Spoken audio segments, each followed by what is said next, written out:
Thank you. Love it. I mean, we would not be doing this prize now, and I think it's a great Xprize if Fairfax had not stepped up. I have a question for you. We have 50 governors in the United States. How many of them actually have a doctorate? Any idea? There's one. There's one. It's a great honor for me to introduce someone who I'm inspired by him, who he represents. Dr. Ricardo Rossello is the governor of Puerto Rico. He's the youngest governor in this nation at age 39. He's a fellow MIT grad. He has a PhD in bioengineering and is really the only governor who is a scientist by trade. He was directly affected by the major disaster of Hurricane Maria, and so he speaks to these things from the heart. Please help me in welcoming a great man who gives me inspiration about our potential future, Governor Ricardo Rossello.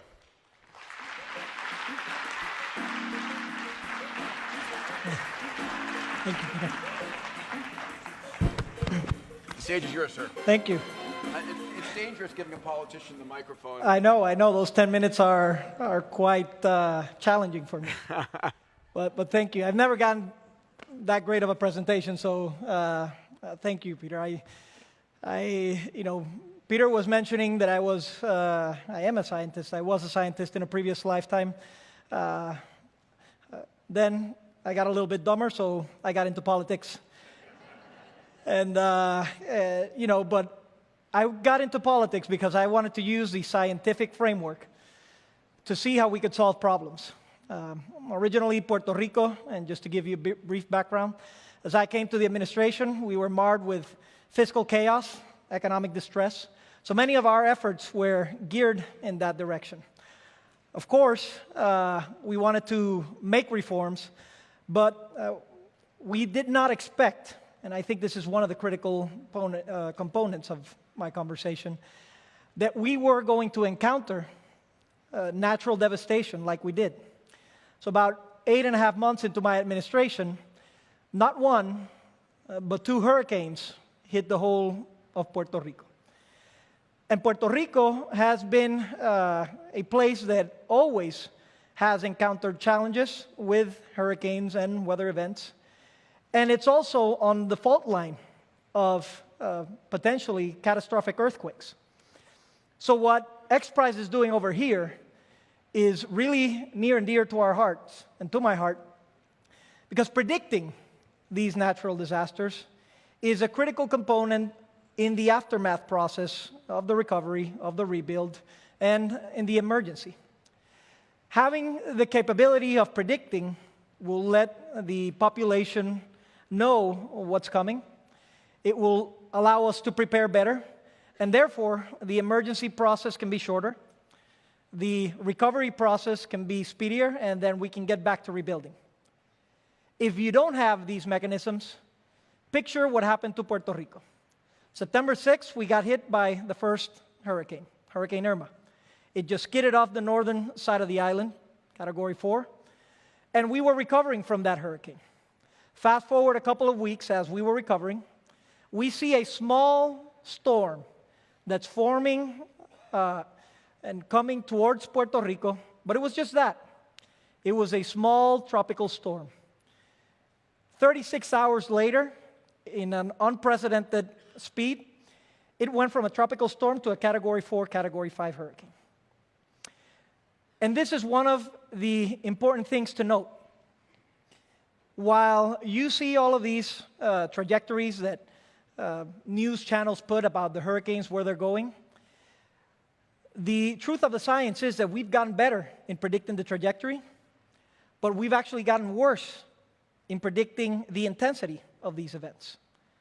So that is why this is important. In this context, in the moment that we live in with global climate change, islands like Puerto Rico are going to feel the heaviest brunt of it.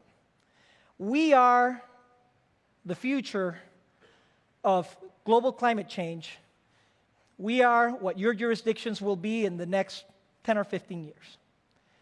Because our islands are so small, we don't have that big of a footprint in terms of the impact on global climate change, but we feel the hardest hit from it. Therefore, we're going to get more hurricanes, more thunderstorms, catastrophic weather events, droughts, as we did in 2014 and 2015.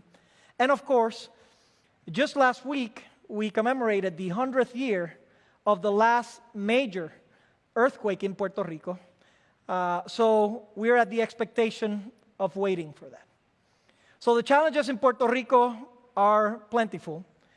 And if you see why we need to change this, envision this relatively small island where 61% of our population lives in the coastline, where most of our critical infrastructure is there as well, where people still have not engaged in a curriculum of preparing for these devastations, where we need and have needs to safeguard some of our water reservoirs, where we need to have stronger building codes for our island, and where we need to prepare for devastating events such as this.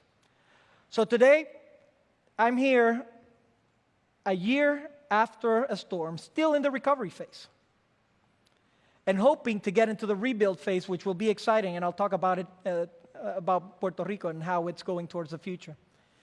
But we're still in that recovery phase. Imagine if we could have predicted much earlier on that this Category 4 hurricane was going to devastate the whole of the island. Imagine that. We wouldn't have had, perhaps, the extensive loss of life, the limitations with healthcare that we encountered. So this Xprize is critical for that. And in the overall discussion of preparedness now in Puerto Rico, my goal is to not just make it a hurricane-centric discussion, but to make it a natural disaster-centric discussion. My goal is to make sure that all of the resources that are coming to Puerto Rico right now are not only used to better prepare for hurricanes, but also for the eventual reality of an earthquake, and so that we can be more resilient. Truth of the matter is that the climate change has put us in a very challenging position, but I think it is also an opportunity, and this is why our government is making a pledge. The Puerto Rico pledge, so that we can battle and global climate change, and that we can have better preparedness, is as follows. Number one, we aim to reach 100% renewables in energy by 2050. And we aim to get to 40% by 2025. Number two, we're going to use 100% of our CapEx money in our budget, capital expenditures, 100% in the next 10 years, solely for resiliency. And number three, we're going to make sure that we start a reforestation process so that we can battle erosion, the higher temperatures that are ongoing in Puerto Rico. Number four, we're going to invest in works that are going to be done in coral reefs, in our beaches, in our dunes, everywhere across our island, so that we're better prepared. Number five, we are going to make sure that we have capacity building so that our society is prepared to respond to these challenges, whether it's K to 12, so that we can have a curriculum that's specific to mitigation, to resiliency, to response, or whether it's our labor force, so that they can be better prepared for the challenges that are coming up ahead. Those are some of the pledges that we are making, because we believe that after this main challenge, after this devastation, we have the opportunity to make Puerto Rico into a very unique spot. I want to share a vision of how I see Puerto Rico in the future. I see Puerto Rico as a connector of the Americas, because we're part of the United States, but we're also culturally connected to the Latin Americas. We are the perfect spot, the perfect meeting place for business, for diplomacy, and for other ventures. I see Puerto Rico as a place that's open for business, that we can develop ideas. And after the devastation, I see Puerto Rico as the platform for innovation, and particularly innovation in resiliency. So I am calling upon all of the innovators in this room to see Puerto Rico. There's going to be a lot of funding that's going to go towards rebuilding our island. But we don't just want to rebuild it back to code.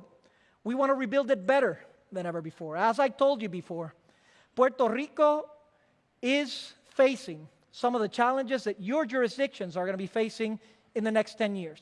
What better place, what better ground zero to test those innovations and to make sure that once global climate change happens elsewhere in the world, we are prepared for it. And lastly, I want to see Puerto Rico as the destination of the human cloud, where as jobs become geographically independent, we can call upon anybody in the world to come to Puerto Rico and give their service elsewhere.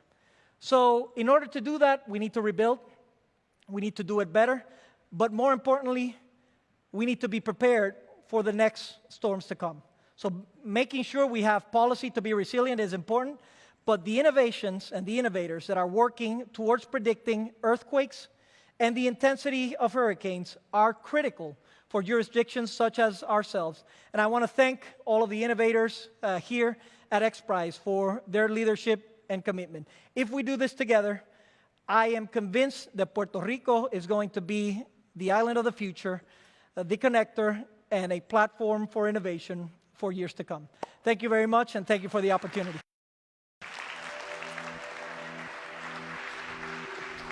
Thank you, Peter. Thank you. And I have to say, you ended exactly on 10 minutes. I was afraid of you. It was perfect. It was like it was completely on fear basis. Amazing. Amazing, amazing, amazing. Wow.